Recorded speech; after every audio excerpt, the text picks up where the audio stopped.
Ben aujourd'hui, je vais faire un tour. Ben oui, je vais vous parler de fiducie foncière communautaire. Je vais vous parler aussi des territoires solidaires, comment on est des fans finis des fiducies foncières communautaires, puis comment on fait connaître ce modèle-là, puis comment on veut le propager à travers la province. Le territoire solidaire, c'est un OBNL. Comme le dit Maud, on est basé dans l'Estrie, mais on a une mission provinciale. Notre mission, c'est de soutenir l'émergence et le succès de projets en immobilier solidaire. On est deux cofondateurs. Moi, j'ai un background en économie sociale, là, ça fait 25 ans que je suis dans le domaine, dans ce secteur-là. Mais j'ai exploré différents secteurs, entre autres Taking Root en reforestation, surtout en Amérique latine. Ensuite, j'ai co-créé et fondé l'Esplanade, qui était un espace de coworking, mais aussi un accélérateur, un incubateur pour entreprises collectives et sociales. Puis, j'ai déménagé dans les cantons il y a 6 ans, puis je me cherchais un nouveau défi. Et puis, le sujet de l'immobilier, de la crise immobilière était dans toutes les conversations. Donc, j'ai décidé vraiment approfondir ce sujet-là, surtout parce que je suis tombé sur le sujet des fiducies foncières communautaires, puis ça m'a vraiment passionné. Je suis aussi co-créateur du documentaire Le Dernier Flip. Je vous avais reçu un lien pour pouvoir le visionner. C'était pas un prérequis, mais c'est déjà vous avez accès à de l'information dans ce documentaire-là qui vous permet là, d'aborder des différentes solutions là, de démarchandisation de l'immobilier au Québec, dont les fiducies foncières communautaires. Donc, peut-être qu'il y a du contenu que je vais présenter aujourd'hui qui aura un peu de répétition par rapport au documentaire. Il y a aussi une petite vidéo qui vous a été envoyée, qui est une animation là, de, je pense, 3 minutes. C'est les fiducies foncières communautaires en Belgique, à Bruxelles. C'est une belle petite vidéo là, qui permet, de manière courte, là, d'imaginer un peu c'est quoi le modèle et son potentiel. Je suis aussi dans mon équipe là, avec Annie Pierre, qui est cofondatrice et co-directrice, qui, elle, vient du milieu de l'immobilier privé, qui a décidé d'aligner, comme elle le dit, là, vraiment ses valeurs avec son domaine d'expertise. Là. Puis on s'est rencontrés 5 ans maintenant. Donc, je pense qu'il y avait un beau match avec des expertises complémentaires. Puis depuis donc ces dernières années, on est en mode un bon moment de recherche et développement, plus sans trop chercher l'attention pour adapter le modèle des fiducies foncières communautaires au contexte québécois. Puis maintenant, on fait parler de nous de plus en plus parce qu'on a des premières fiducies là, qui sont en train de naître. Donc, je vais vous en parler davantage. Euh, On parle dans notre mission, justement, dans la slide avant, on parle de projets en immobilier solidaire. C'est peut-être un peu flou ou vague, mais on essaie de le définir ici. Donc, un projet d'immobilier solidaire, ça vise à créer des milieux de vie sains, inclusifs et dynamiques. Donc, c'est vraiment l'échelle qui nous intéresse, nous, c'est le milieu de vie dans son ensemble.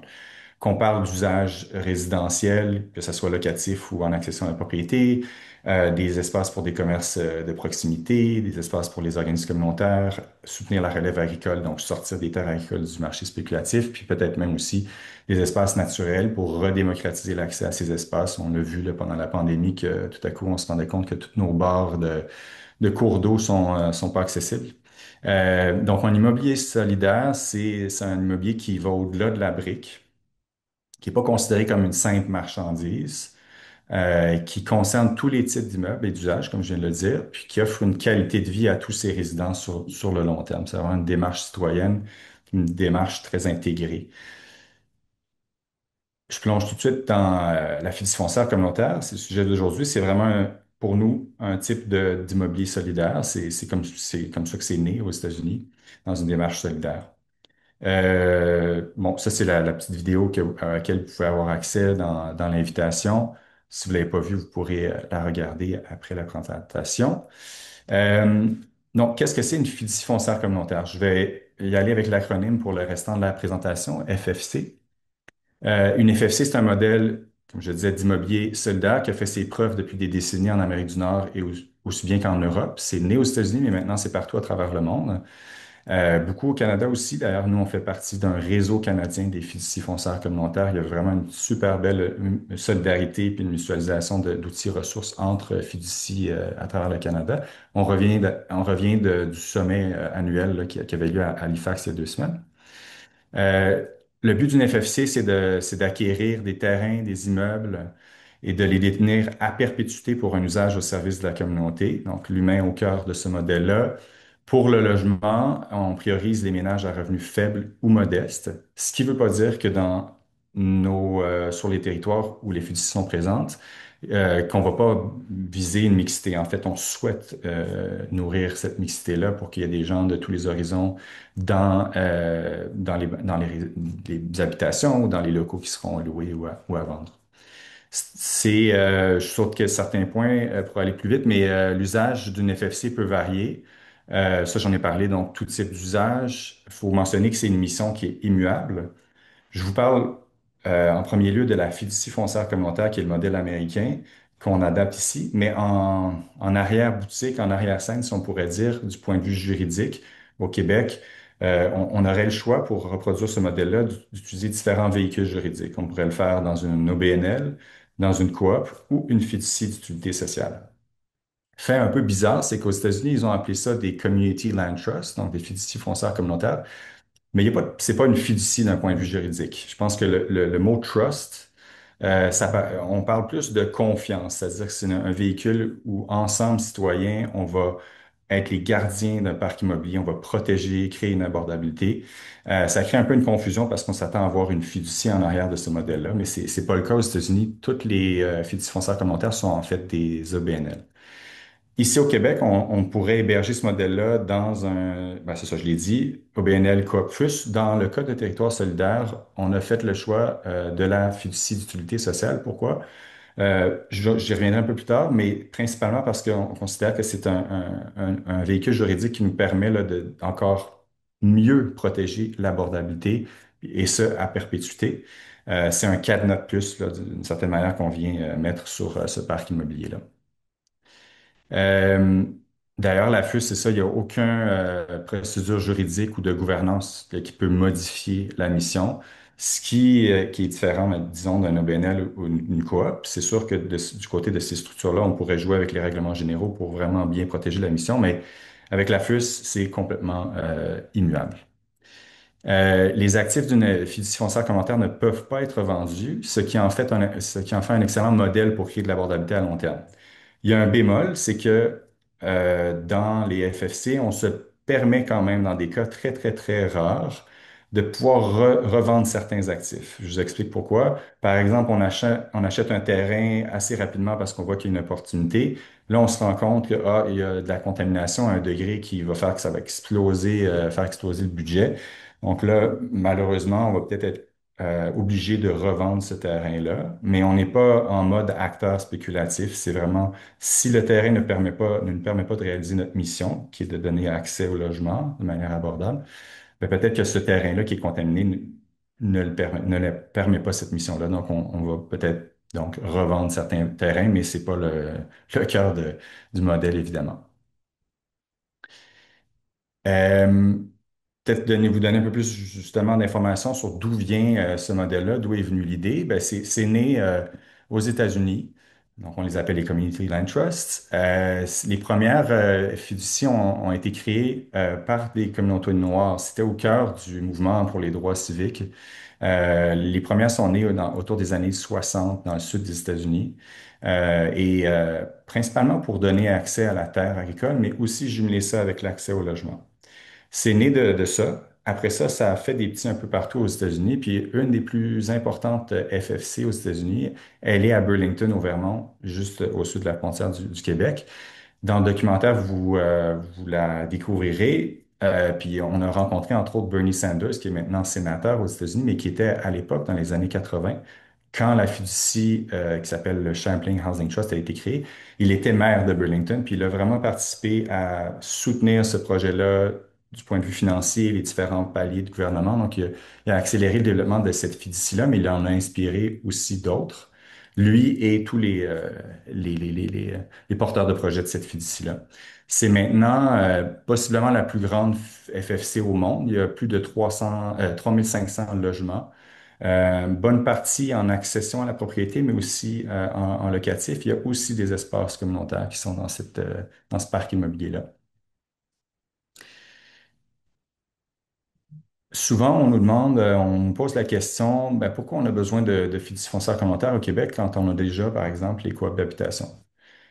Je veux vraiment être clair qu'on n'est pas en train de vous présenter un modèle qui se construit en silo, en parallèle, en considérant pas ce qui s'est fait déjà au Québec, des super beaux acquis, effectivement, comme le mouvement des coop d'habitation. Euh, le modèle des FFC, en fait, est complémentaire aux coops. On pourrait insérer des coops, des OBNL d'habitation dans une fiducie. Ce que nous permet de faire les FFC, c'est vraiment d'y aller avec une approche territoriale, avec une gouvernance qui est vraiment locale, démocratique, qui est représentative de plein d'acteurs sur ces territoires-là, et de réfléchir ensemble et d'agir ensemble sur la manière que notre territoire est développé. Euh, Si on parle des coops d'habitation, si on parle d'une coop qui est juste à l'échelle d'un bâtiment, ben, la gouvernance, elle regroupe ses résidents, qui sont les membres. Donc, ils décident entre eux comment ils gèrent leur bâtiment. Certaines coops vont aussi décider de développer des nouveaux bâtiments. Mais on ne parle pas d'une gouvernance qui est à l'échelle territoriale. Et selon nous, à Territoire solidaire, on trouve que le modèle de la FFC, justement, a énormément de potentiel pour nous solidariser à l'échelle d'un territoire, puis même de faire en sorte que les gouvernances de certaines structures, qui soient des coops ou des OBNL, puissent se parler entre elles pour le bien de la région. Donc, la FFC, elle répond pas aux mêmes besoins que les coopératives d'habitation. Elle est redevable à sa mission, puis elle répond aux besoins d'une communauté dans son ensemble. On reviendra à la gouvernance des FFC un peu plus tard. Vous aurez les détails de comment ça fonctionne. Dans la manière qu'on approche les FFC chez Territoire solidaire, ben, c'est vraiment le territoire. Il faut trouver la bonne échelle de territoire, pas trop petit, pas trop grand. On veut créer une solidarité à l'échelle d'un territoire donné. Par exemple, notre première fiducie foncière commentaire, elle était à l'échelle de la MRC de Brome-Missisquoi, dans les cantons de l'Est, à peu près où il y a Sutton. Peut-être que certaines personnes connaissent Sutton. Euh, on a choisi cette échelle-là parce qu'il y a 21 municipalités qui sont regroupées dans cette MRC-là. Il y a 70 000 habitants à peu près. On trouvait que pour une première fiducie, c'était une bonne taille. On voulait aussi créer une solidarité entre les municipalités. Il y a des municipalités plus peuplées, d'autres plus petites, de 500 habitants. Souvent, ce sont les plus petites municipalités qui sont laissées pour compte dans les financements. Les financements ne percolent pas jusqu'à eux. Il y a très peu de développeurs qui veulent aller sur ces petites municipalités-là, donc peu d'occasions de revitalisation de ces endroits-là. Euh, Si on va vers des fiducies qui sont trop petites, qui couvrent un trop petit territoire, par exemple aux États-Unis, il y a des fiducies qui sont juste à l'échelle d'un bâtiment. On observe aux États-Unis qu'il y a vraiment eu une multiplication des fiducies et ce que ça donne, c'est qu'il y a comme une compétition qui devient un peu malsain pour les fonds, pour les financements, mais aussi pour recruter des fiduciaires, donc l'équivalent des administrateurs des OBNL. Donc, il y a vraiment une fragilisation de ces organisations-là qui sont portées beaucoup aux États-Unis par des organismes communautaires qui, donc, année après année, recherchent des nouveaux fonds pour entretenir leur parc immobilier, possiblement faire des acquisitions. Donc, il y a beaucoup de précarité. Donc, il y a un mouvement qui se démarque aux États-Unis, et à travers le monde, de se créer un peu des OBNL qui vont mutualiser les ressources pour différentes fiducies et s'assurer aussi que les fiducies ne se chevauchent pas en termes territoriaux. Donc, c'est ce que nous, on a décidé d'adopter comme approche. Aux États-Unis, ils appellent ça le hub and spoke, donc un carrefour au centre qui est notre OBNL et les spokes, là, les rayons, donc qui lient toutes les régions ensemble. Puis via notre OBNL, on peut donc mutualiser un certain nombre de ressources.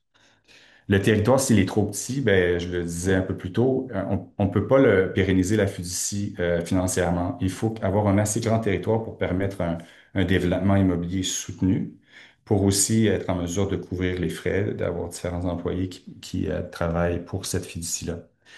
Euh, Chaque FFC dessert donc un territoire qui est exclusif. Elles peuvent alors collaborer et mutualiser leurs ressources sans se compétitionner.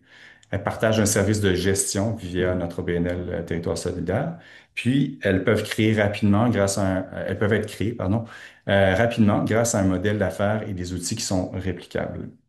Notre mission, donc, elle est provinciale. Puis d'ailleurs, cette vision là, de carrefour et de mise à l'échelle du modèle est en train de prendre forme. Il y a des nouvelles fiducies qui vont être annoncées très bientôt. En arrivant, bon là je vous ai parlé de Bromissisquoi, mais en arrivant par exemple dans une ville comme Sherbrooke, une de taille moyenne, on pourrait décider de faire une fiducie pour la totalité de la ville. En arrivant à Montréal, évidemment plus peuplé, là on ira peut-être avec une approche par arrondissement. On cherche aussi à regrouper les acteurs d'un territoire qui ont vraiment un sentiment d'appartenance lié à un territoire. Est-ce qu'à Montréal, c'est Rosemont-Petite-Patrie, par exemple, qui est différent de l'est de Montréal ou de Verdun? Donc, on veut aussi que les citoyens s'approprient ce véhicule-là. Donc, il doit avoir aussi une identité, un sentiment d'appartenance. Je vous en ai parlé un peu plus tôt. Je vous raconte l'histoire de la fiducie foncière communautaire, mais un peu la mécanique en arrière juridique. Le choix qu'on a fait, c'est celui de le véhicule de la fiducie d'utilité sociale, la FUS. Donc, une FUS pour chacune des FFC qu'on va être amené à créer et gérer. J'entrerai pas trop dans les détails de la FUS, il pourrait avoir une présentation au complet sur les FUS. Il y a d'ailleurs des super documents qui ont été créés par le TIES, TIESS. Je pourrais peut-être envoyer le lien avec la présentation. Vous pourrez découvrir c'est quoi la FUS, puis les différents usages ou l'utilisation de cette FUS-là. Mais grosso modo, quand on utilise le véhicule de la FUS pour y mettre de l'immobilier, c'est vraiment des espaces immobiliers qui appartiennent à personne. C'est comme si la mission de la FUS, qui est celle de rendre accessibles des espaces immobiliers, devient d'une certaine manière propriétaire du parc immobilier. On ne parle plus d'un individu ou d'une personne morale qui est propriétaire d'un parc, mais juste la mission. Collectivement, on est là pour jouer le rôle des gardiens de ce parc immobilier-là, pour protéger l'état du parc, mais aussi l'abordabilité, puis de s'assurer que ces espaces-là sont utilisables par les bonnes personnes, les gens qui sont le plus dans le besoin. C'est un véhicule juridique qui est perpétuel. Sa durée correspond à la vie du bien. Dans notre cas, on parle des terrains. Donc, des terrains, ben, ça vit pour toujours. Donc, c'est perpétuel. Puis, la mission, elle est immuable. Il y a juste un tribunal qui peut changer la mission d'une FUS. Par exemple, si vous êtes citoyen de Bromissisquoi, vous êtes un des bénéficiaires de la FUS. Vous pouvez même devenir membre de la FUS. Si vous n'êtes pas satisfait du travail de cette FUS-là, vous pouvez aller au tribunal provincial et dire, ils ne font pas leur boulot, la mission n'est pas réalisée, faites qu'est-ce qu'il faut pour que ça soit ajusté, demandez des ajustements, une meilleure gestion. Ou le tribunal va établir si on peut faire notre boulot ou pas, mais ou bien ils peuvent carrément prendre le parc immobilier et le transférer à une autre fiducie d'utilité sociale qui a la même mission pour faire en sorte que la mission soit respectée et qu'elle vive à perpétuité. C'est- dans le segment immobilier résidentiel, on peut effectivement donc louer certains espaces. Certaines personnes ont des besoins pour louer, ne veulent pas nécessairement acheter ou n'ont pas les moyens. Mais on peut aussi créer, en fait, on va créer un programme d'accession à la propriété abordable. C'est un de nos chantiers d'innovation. C'est pas évident de trouver de l'argent pour la propriété abordable. Ça existe déjà un peu au Québec. Dans le documentaire, vous allez découvrir les coops de propriétaires, l'équivalent des coops locatives, mais pour les propriétaires. C'est le seul canal en ce moment au Québec qui permet d'accéder à la propriété de manière abordable. C'est relatif, là. Il faut parler à qui c'est dédié, mais nous, on va investir beaucoup de temps aussi pour débloquer ce canal-là pour qu'il y ait de plus en plus de logements en accession à la propriété qui soient disponibles. Euh, Puis dit très rapidement, là, grossièrement, on fait un démembrement de propriété, ce qui veut dire que, par exemple, la fiducie reste propriétaire du terrain, du sol, mais les gens deviennent propriétaires de leur habitation. Donc, on appelle ça un démembrement de propriété. Mais nous, étant propriétaires du terrain, ben, je dis nous, mais la fiducie, elle a un contrôle sur la revente, donc les termes de la revente. On peut vendre un logement en disant bon, qu'à chaque année, il va y avoir une prise de valeur de X%. Donc, on plafonne l'appréciation l'habitation. Et on peut aussi dire, lors d'une revente éventuelle, on va partager le profit, la plus-value. Donc, il y a un pourcentage qui revient dans les poches de la fiducie pour créer un cercle vertueux, c'est-à-dire on prend cet argent-là pour garantir l'abordabilité pour le prochain acheteur, mais aussi dégager ben, aller chercher plus de moyens pour faire des nouvelles acquisitions, faire des nouvelles constructions, etc. Donc, de faire grandir le parc. Donc, je vous disais que la gouvernance de la fiducie foncière communautaire, elle est démocratique, représentative et locale. Pour devenir membre de la FFC, faut soit vivre et ou travailler sur le territoire. Donc, quelqu'un qui ne vit pas ou qui ne travaille pas pour pas s'engager dans cette fiducie-là. Elle est démocratique parce que c'est les membres qui élisent le conseil fiduciaire. C'est une responsabilité qui est importante parce que le conseil des fiduciaires est le gardien de la mission de la FFC. Puis, il est notamment responsable de cibler et approuver les projets immobiliers de la fiducie, donc un peu comme les orientations stratégiques de manière générale, comme un conseil d'administration d'un OBNL, mais aussi les grandes décisions, OK, est-ce qu'on achète tel terrain, est-ce qu'on développe ce nouveau bâtiment? C'est le conseil des fiduciaires qui va approuver ou rejeter tel projet, pour s'assurer que ça concorde avec la mission et que ça ne met pas en danger la santé de la fiducie. On dit qu'elle est représentative parce que les fiduciaires sont élus parmi des catégories préétablies là, qui représentent toutes les parties prenantes d'un territoire donné. Donc, première catégorie des utilisateurs, donc ceux qui ont une entente, une convention avec la fiducie, soit pour louer ou acheter un espace. Deuxième catégorie, la communauté en général, que ce soit des individus ou des organisations à but lucratif, non lucratif, des acteurs publics, élus et fonctionnaires. Puis, on a créé une catégorie qu'on appelle régénération. On s'est inspiré de la gouvernance des fiducies aux États-Unis, qui, eux, ont un ou des sièges pour les grands sages.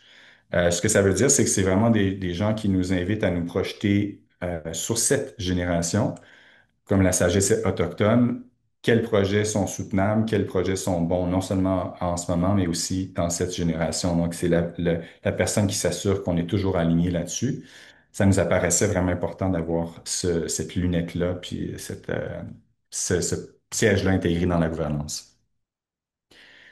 Ce qu'on observe beaucoup sur le terrain, au sein des différentes fiducies foncières communautaires à travers le monde, ici aussi au Canada, c'est que ça contribue à faciliter l'adhésion sociale aux projets immobiliers. On voit beaucoup dans les médias des projets immobiliers où il y a beaucoup de réactions, il n'y a pas d'acceptabilité sociale. Il y a le phénomène de pas dans ma cour, des fois pour des bonnes raisons, mais peut-être qu'on n'ose pas assez souvent, c'est-à-dire on bloque toute densification. Il y a une manière de bien densifier nos périmètres urbains, nos villes. Puis, je pense en fait, quand on observe les FFC à travers le monde, on voit que du fait de cette gouvernance qui est très représentative et locale, il y a une solidarisation de tous ces acteurs-là qui sont pas nécessairement habitués à travailler ensemble et qui, à l'échelle d'un territoire au complet, pas juste une municipalité, travaillent ensemble pour justement doter le milieu des bons espaces au bon prix. Que ce soit un logement abordable, mais aussi quand on a un logement abordable, il faut aussi avoir accès à des produits abordables qui sont vendus dans nos commerces de proximité. Donc, il y a comme toute une dynamique qui peut être créée. Donc, on observe à travers le monde qu'il y a vraiment une augmentation de l'adhésion sociale euh, aux projets immobiliers qui sont proposés par les fiducies foncières communautaires. Ça, c'est un nouveau schéma que ma collègue a créé qui résume visuellement la gouvernance des FFC, celle que Territoire solidaire propose. Donc, vous avez les membres de la communauté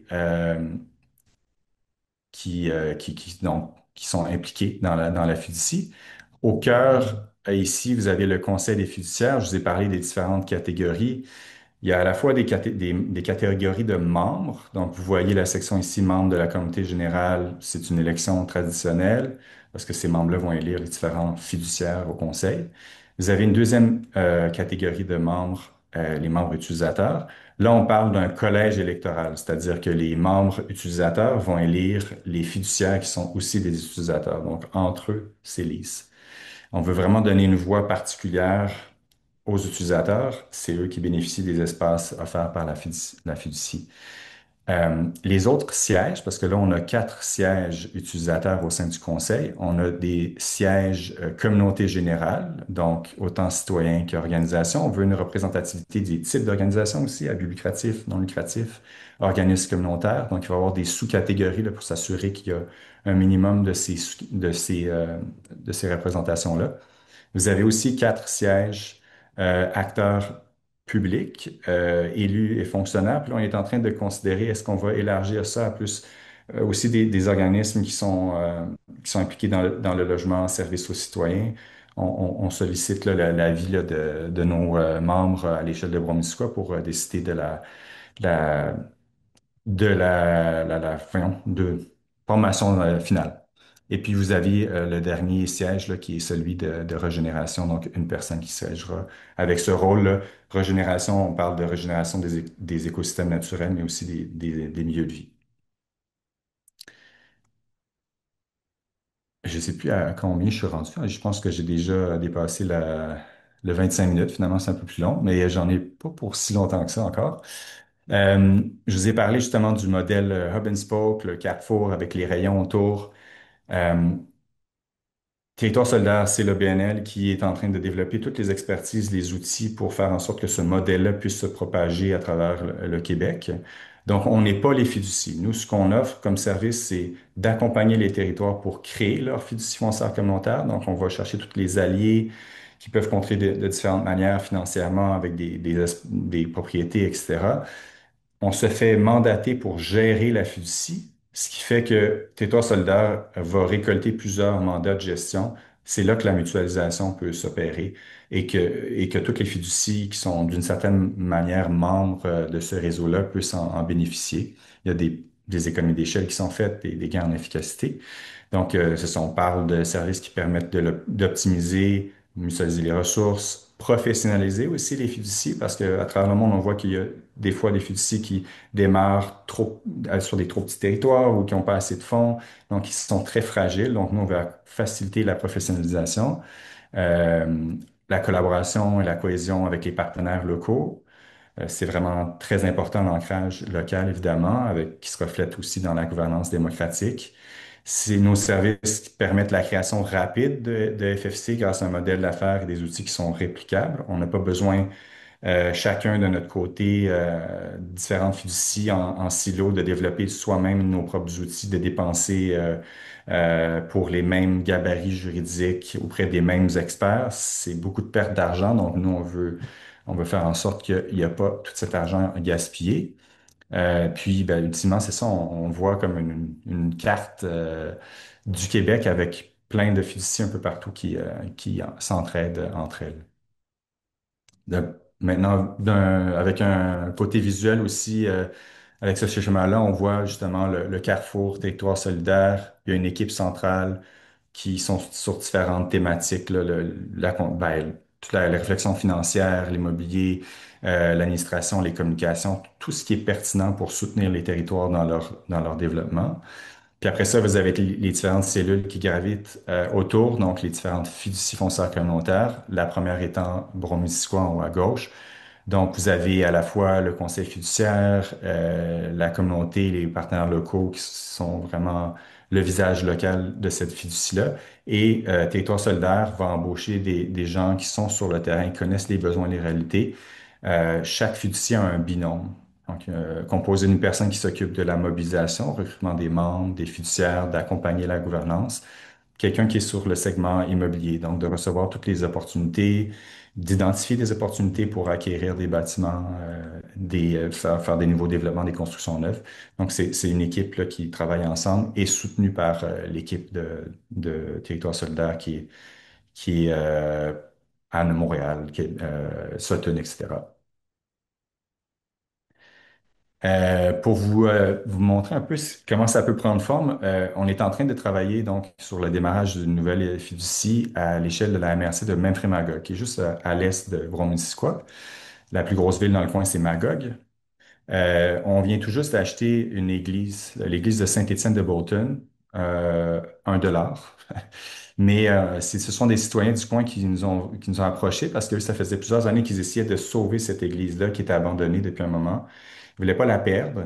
Ils voyaient vraiment un espace pour regrouper des organismes communautaires, offrir des services à la communauté. Donc, on a fait une proposition pour acheter l'église, la protéger, pendant que ce groupe d'organisations, de gens vraiment du territoire, réfléchissent ensemble, soient accompagnés par une autre organisation, une coop qui s'appelle Agora, pour imaginer à quoi pourrait ressembler ce projet-là, quel est le modèle financier, etc., etc. Donc, nous, on est juste un détenteur temporaire, transitoire.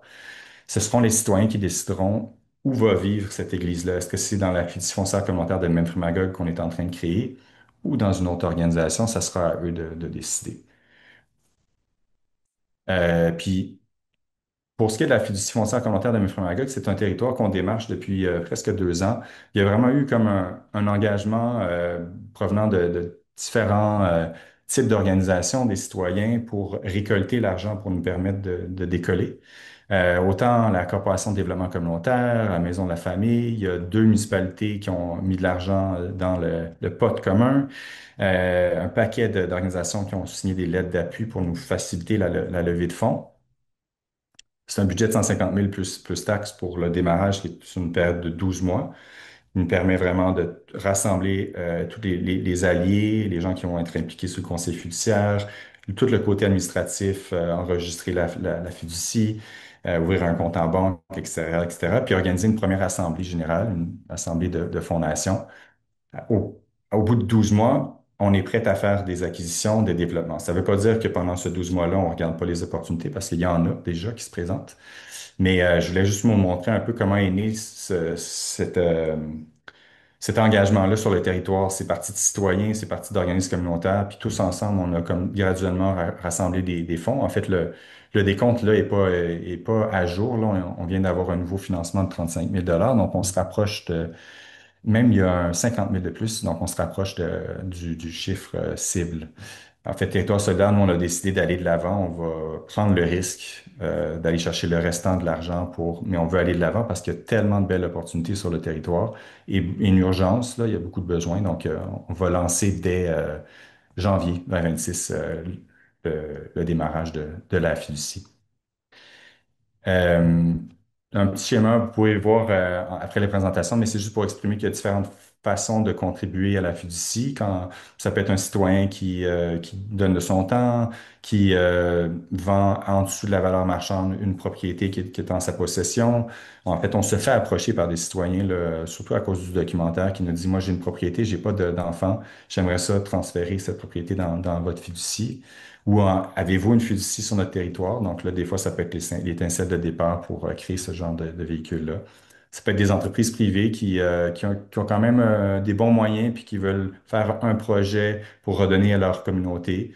Se faire approcher par des propriétaires terriens, par des développeurs privés, par exemple. Des OBNL aussi qui nous approchent, qui développent.